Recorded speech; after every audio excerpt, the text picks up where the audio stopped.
5000 ऊर्ध्व ग्राम रक्षा आज राजरास्ता गोल्लैंट आमर दाबी होमको 30 दिन ड्यूटी दियो मासिक 20,000 टंका दरमा दियो हे 1800 टंकार आम कम कर थाना फांडी आमको बाहर कर दियो क्षतिपूर्ण बाबद 15 लाख टंका दियो आम दुकान पान दुकान कर बसबू तेणु राज्य सरकार निकट में आम नवेदन करुँ आमर 10टा दाबी न्याय्य दाबी गुड़िक आम तुरंत सरकार स्तर घोषणा कले आम एठू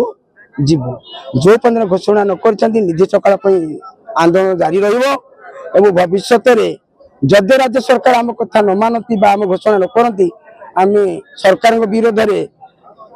सुप्रीमकोर्ट माननीय उच्च न्यायालय भारत उच्च न्यायालय आश्रय ना बाध्य आईन ग्राम रक्षक कृष्ण आमर दाबी हूँ 20,000 टंका दि जाऊ डेली आम ड्यूटी करा जाऊ एटा हूँ मोर न्याय्य दाबी कहीं ना सारा ओडिशा रे भली चाकरी नुह 1800 टंका दरमा पे कौन से चाकरिया नांती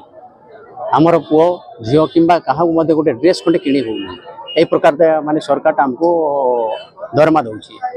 ड्यूटी आमर अहर 30 दिन ड्यूटी हो दिन राति आमर ड्यूटी पुलिस कहे राति 12टारे तुम गाँव चोरी माने चोरी है सेठी जाकि ग्राम रखिया हे तुम गाँव डकैती है सेठी जाकि राति ग्राम रखिया है ए प्रकार तापर जाकि से पुलिस खबर पाइबे ए प्रकार मोर ड्यूटी चलती एणुक सरकार को अनेक दिन दीर्घ दिन धरी दाबी कर आसुँ बीजेडी सरकार शुणिली पुणी नुआ सरकार बीजेपी सरकार को आमर विनम्र अनुरोध कर दाबी करुँ जे आमर से दाबी शुणे बोलिक जो दिन पर्यंत न शुणे ये राज रास्तार आम माने रास्ता रूप बंद कर हाँ ये पूर्व आम सरकार को जनी सारी आमर दाबीटा सरकार को जनी सारी मुख्य दाबी आमर दरमा